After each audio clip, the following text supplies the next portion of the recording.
Hello guys, expression classes में आपका स्वागत है। और आज हम यूपी पुलिस 2024 हिंदी का प्रैक्टिस सेट करने वाले हैं। इसमें टॉप प्रीवियस ईयर 25 क्वेश्चन है हिंदी के। पहले क्वेश्चन की बात करें तो जंगल का पर्यायवाची क्या होगा। देखो, इनमें से जंगल का पर्यायवाची जो होगा वो तीकनन। ठीक है। नेक्स्ट क्वेश्चन, तृण का विलोमार्थी क्या होगा। इसका विलोमार्थी होगा मीठा। क्या होगा? मीठा। वही नेक्स्ट क्वेश्चन, तीसरे क्वेश्चन की बात करें, वार। वार शब्द के लिए उचित अनेकार्थक शब्द कौन सा। देखो, वार के लिए इनमें से कौन सा है। देखो, वार के लिए जो है इनमें से उचित वो है वह दिन और हमला। वार दिन, एक तो सोमवार मंगलवार, एक तो ये वाला वार हो गया। दूसरा वाला वार, वो और मतलब हमला। तो इसका जो आंसर होगा बी।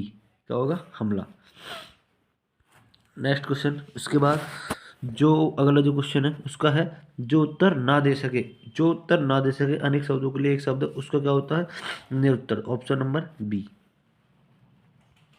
वहीं तीसरे क्वेश्चन की बात करें, जिज्ञासा। जो जिज्ञासा का अर्थ मतलब ये भी अनेक शब्दों के लिए एक ही शब्द है। जिज्ञासा, जानने की इच्छा। जिज्ञासा जो होती है वो होती है जानने की इच्छा। एक होता है जिज्ञासु। ठीक है। जिज्ञासा इस वाला, ये दूसरा जो क्वेश्चन है इसका आंसर होता है जिज्ञासु।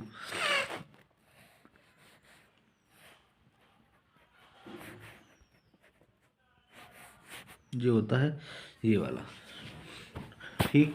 और वहीं अगर हम नेक्स्ट क्वेश्चन की बात करें, नेक्स्ट क्वेश्चन, व्याकरण की दृष्टि से कौन सा वाक्य शुद्ध है। देखो, आप इनमें से देखो चार ऑप्शन है, इनमें से देख सकते हो आप कौन सा ये। ठीक है। तो इसका जो आंसर बैठेगा, आज मुझे बाजार जाना है। ठीक है। ऑप्शन नंबर ए, आज मुझे बाजार जाना है।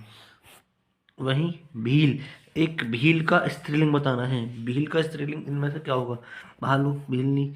तो भील का जो स्त्रीलिंग होगा इनमें से ऑप्शन नंबर बी। क्या होगा? भीलनी। ठीक।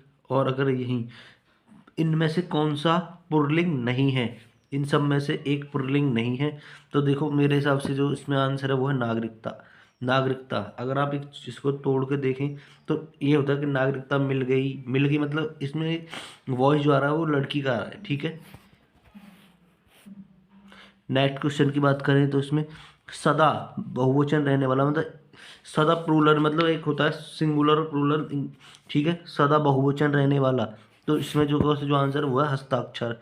कभी भी आपने देखा भी होगा कि हस्ताक्षर हो गई, हस्ताक्षर करा के लाओ, पेरेंट्स के हस्ताक्षर करा के लाओ। ठीक है। हस्ताक्षर मतलब एक प्लूरल वर्ड हो रहा है ये। उसके बाद है दिगंबर का सही संधि विच्छेद करें। दिगंबर। ठीक है।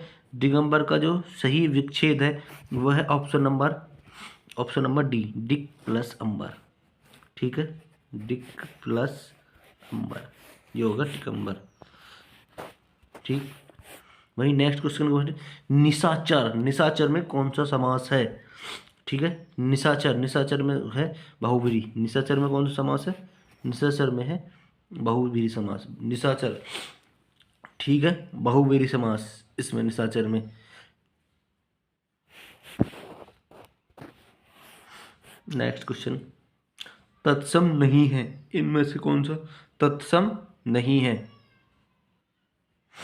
इनमें से एक है तुरंत। ये वाला जो ये वाला ऑप्शन नहीं है, बाकी सब ये सब तीनों घटिया भी तत्सम है, ये भी तत्सम है और ये भी तत्सम है। ये एक तद्भव शब्द है तुरंत। अंधेरी नगरी, मुहावरे का अर्थ बताओ। अंधेरी नगरी का मुहावरे का अर्थ। अंधेरी नगरी, देखो अब जैसे एक कहानी भी थी अंधेरी नगरी चौपड़ राजा, उसमें आपने देखा तो अंधेरी नगरी का मतलब है जहाँ धांधलेबाजी ज़्यादा होती हो, जहाँ जहाँ बेईमानी ज़्यादा होती हो। ठीक। तो इसका जो आंसर है वो है सी, जहाँ धांधलेबाजी होती हो वहाँ अंधेरी नगरी होगी। वहीं अरे, मतलब एक होता है ना अरे। अरे इनमें से कौन सा कारक है, कारक की वक्त बतानी है।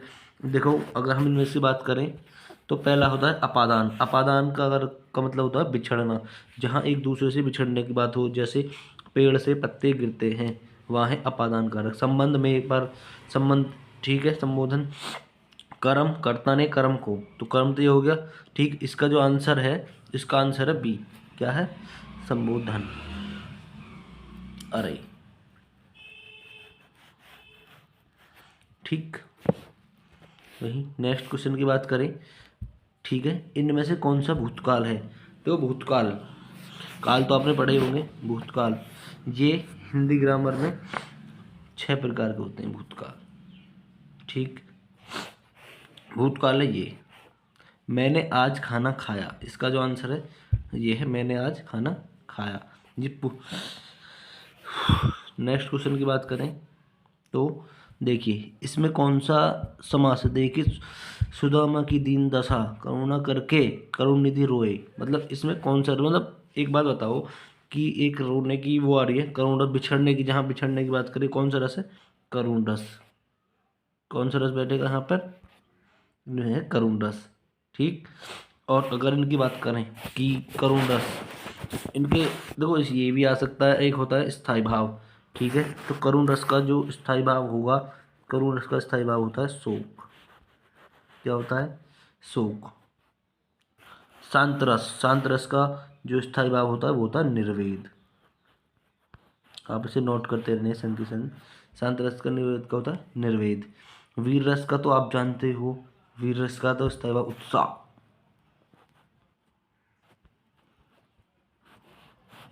ठीक, श्रृंगार रस रति।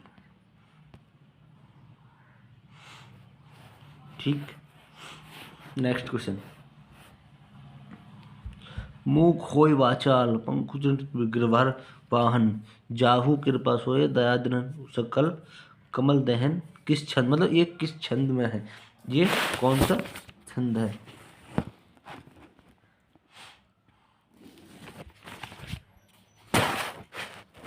ठीक है, तो इसमें जो आंसर है, इसका आंसर है सोरठा। क्या है? सोरठा। और वहीं ये रहा, 3 बेर खाती थी वो, 3 बेर खाती थी, अलंकार। ठीक है, 3 बेर खाती थी। देखो यमक अलंकार, यमक अलंकार मतलब शब्द एक है, एक ही बार यूज हो रहा है, जैसे इसमें बेर शब्द यूज हो रहा है, इसमें बेर शब्द यूज हो रहा है। ठीक, बेर एक तो होता है बेर, बेर और बेर। एक तो ये वो वाला बेर है खाने वाला जो बेर होता है, एक होता है वार, वार मतलब एक बार वहाँ को जा फिर वहाँ जा। ठीक है, दोनों का शब्द एक है लेकिन दोनों जगह अर्थ अलग। अनुप्रास, देखो अगर हम अनुप्रास अलंकार की बात करें, अनुप्रास अलंकार होता है जहाँ एक वर्ड की आवृत्ति बार बार हो। ठीक है, तरुण जैसे एक वो है, चंदू की चांदी जिन चंदू के चाचा को चटनी चटाई, तो उसमें च च की आवृत्ति बार बार हो रही है, जहाँ एक वर्ड की आवृत्ति ज़्यादा बार हो वहाँ का है अनुप्रास अलंकार। ठीक, सलेस चिपका हुआ। ठीक, नेक्स्ट क्वेश्चन की बात करें तो इसमें कौन सा तार शब्द के कवि हैं? तार शब्द के कवि, तार शब्द के कवि, तार शब्द के कवि कौन से हैं? ये नैमिन चंद जैन। ठीक है, तार शब्द के कवि कौन से हैं? नैमिन चंद जैन। वही, संविधान सभा की हिंदी की राजभाषा बनाने का प्रस्ताव किसने रखा था? तो संविधान सभा में हिंदी राजभाषा को प्रस्तावित करने का सबसे पहला जो सिरे रखा था वो रखा था गोपाल स्वामी अयंगर। ठीक है, इन्होंने पहले उसका रखा था कि हाँ राज्यसभा में वो रखी जाए। वही मगही, मगही किसकी उपभाषा बोली है? मगही। ठीक है, मगही जो है वो है बिहार की उपभाषा। किसकी है? बिहार की। इसका आंसर है ऑप्शन नंबर बी। कंठ, कंठ से बोले जाने वाला वो। ठीक है, कंठ से जो बोला जाने वाला वो होता है च। कंठ से बोलने वाले क्या कहते हैं? चेवर। ठीक है, कंठ से बोलने वाला क्या होता है? ठीक, और वहीं बात करें कंठ से हो गया। ठीक है, क्या पहला तो वह ही, उसमें कंठ ओष्ठ। ठीक है, नेक्स्ट क्वेश्चन की बात करें कि अभिज्ञान, अभिज्ञान में कौन सा उपसर्ग है? देखो सीधा ही दिख रहा है अभिज्ञान, अभिज्ञान में कौन सा उपसर्ग? अभी। ठीक है, अभी प्लस ज्ञान, अगर हम इसको तोड़ें, अभी प्लस ज्ञान, देखो दूसरा वर्ड अलग टूट रहा है, इसका क्या होगा? अभिज्ञान। ठीक, वहीं नेक्स्ट क्वेश्चन की बात करें, 24 क्वेश्चन आ गया है हमारा। रोगी को दवा दी गई, इस वाक्य में कौन सा वाक्य है? ठीक है, रोगी को दवा दी गई, इस वाक्य में कौन सा कारक कृतवाच्य है? रोगी को, ठीक है, इसमें कौन सा वाक्य है? कर्म वाक्य। कौन सा वाक्य है? कर्म। ठीक है,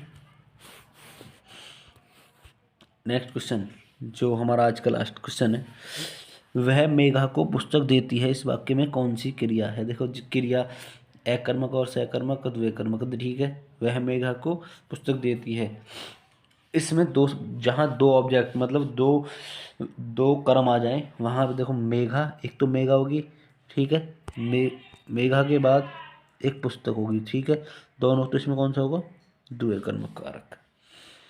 ठीक है, वीडियो देखने के लिए धन्यवाद। अगर आपको वीडियो अच्छी लगी और आपने नंबर चेक करके ये बताएं कि हाँ हमारे इसमें से आप कितना स्कोर बैठ रहा है, आप कमेंट बॉक्स में ज़रूर बताएं। ठीक है, अगर आपका मन करे इस चैनल को शेयर कर सकते हैं। तो फ्रेंड्स, वीडियो देखने के लिए धन्यवाद।